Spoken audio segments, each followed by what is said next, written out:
তাআলা বলে বান্দা আচ্ছা ঠিক আছে, তুমি যেহেতু ভাবতেছ তোমার এই 15-16 জন জি ফুট নাতি নাতি কেমনে চলবো কেমনে খাইবো, তো আল্লাহ বলেন আচ্ছা বান্দা একটা কাম করো, তারা প্রত্যেকেই মনে করেন 12 জন, আচ্ছা কথার কথা তারা 60 বছর করে বাঁচবো, তো 6-12-72 720 বছর, তো 720 বছরে যা আলু লাগবো তা গো এটি আমি দিয়ে লাই একসাথে ধরো।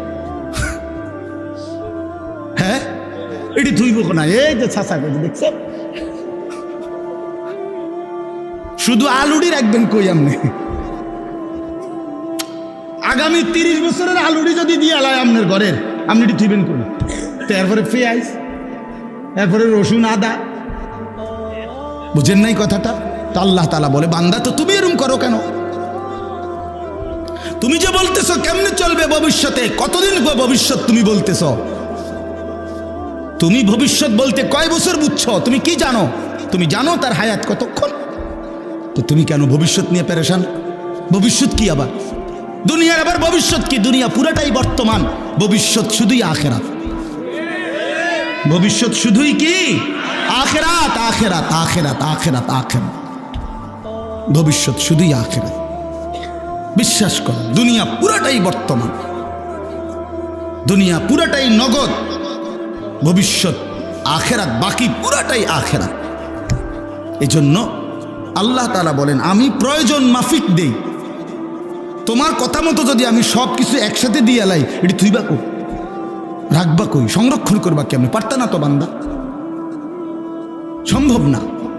এই কথাগুলোর অর্থ হইল মেহেরবানি করে আল্লাহর ওয়াস্তে দয়া করে আমি আপনি প্রত্যেকে, ভাই আমার, বন্ধু আমার, বাবা কেউ না, জোয়ান ভাই তোমরাও না, আল্লাহকে বাদ দিও না। কেন নামাজ ছেড়ে দিবেন? কেন হালাল রোজগার ছেড়ে দিলেন? আল্লাহ থেকে নিজেকে কেন আলাদা করে নিলেন? রাসূল থেকে কেন নিজেকে বিচ্ছিন্ন করলেন? এটা উচিত না। আল্লাহ তাআলা একটা উদাহরণ দিছে এখানে, এই কথাটাই শেষ। আল্লাহ বলছে বান্দা আমারে বাদ দিয়ে তুমি যারে বন্ধু বানাইলা, আপন বানাইলো, আল্লাহ বলে যেই কোনো ব্যক্তি আমি আল্লাহকে বাদ দিয়া নিজের বাজার, নিজের ব্যবসা, নিজের ঘর, নিজের সংসার, নিজের ছেলের বিদেশ, নিজের ক্ষমতা, নিজের দল, নিজের নেতা, নিজের কর্মী, নিজের বাহিনী, নিজের শরীর, নিজের স্বাস্থ্য, নিজের যৌবন, যেই কোনো কিছুকে, ব্যক্তি হোক বস্তু হোক, যে কোনো কিছুকে আমি আল্লাহকে বাদ দিয়ে যে ধরলো, বন্ধু বানাইলো, সেই ব্যক্তি হলো, আল্লাহ বলে সে যেন একটা মাকড়সা। সে যেন কে কে ওই মানুষটা হলো একটা কি? মাকড়সা, মাকড়সার মতো। কেমন মাকড়সা? ইত্তাখাযাত বাইতান, যে মাকড়সা বড় যত্ন করে একটা ঘর বানাইছে।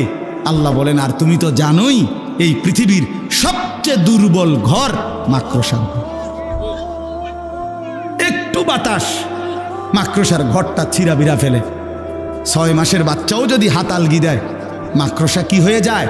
যা ঘর ভেঙে যায় কি না বলেন না কেন? মাকড়সা আপনারা চিনছেন না? এই যে হাতির মতো যেটা, এটা না ছোট্টু, ঠিক না? এই ছোট্ট এইটার ঘরটা কি যত্ন করে সুন্দর করে সে বানায়। একটু বাতাস, মা বোনদের একটা ঝাড়ুর একটু বাড়ি, খালাস করলো, খালাস। Bedroom, drawing room, dining room, kitchen room, কিচ্ছু নাই, কিচ্ছু নেই, সব শেষ। আল্লাহ তাআলা বলেন, এইবার দেখেন, আল্লাহ বলেন মাসালুল্লাযীনা ইত্তাখাযু মিন দুনিল্লাহি আউলিয়া, আমি আল্লাহ উদাহরণ দিচ্ছি যে বা যারা আল্লাহকে বাদ দিয়ে অন্য কিছুকে বন্ধু বানালো, কামাসালিল আনকাবুত, সে যেন একটা মাকড়সার মতো। ইত্তাখাযাত বাইতান, মাকড়সা যেমন একটা ঘর বানাইলো, মাকড়সার ঘর। এই লোকটাও আমি আল্লাহকে বাদ দিয়ে একটা মাকড়সার ঘর বানাইলো।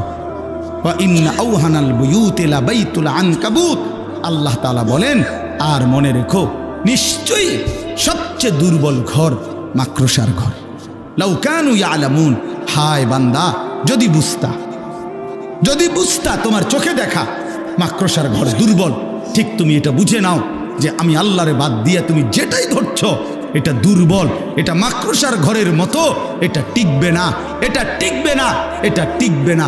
30 বছর পরেও আল্লাহকে বাদ দিয়ে যেটার উপরে ভরসা করেছিলা, 30 বছর পরে হলেও এটা থাকবে না, 100 বছর পরে হলেও থাকবে না, 16 বছর পরে হলেও থাকবে না। কারো উপরে ভরসা করো না, ভরসা শুধুই আল্লাহর উপরে। কার উপরে? শুধুই আল্লাহর উপরে, শুধুই আল্লাহর উপরে। কোনো দল, কোনো ব্যক্তি, কোনো রাষ্ট্র না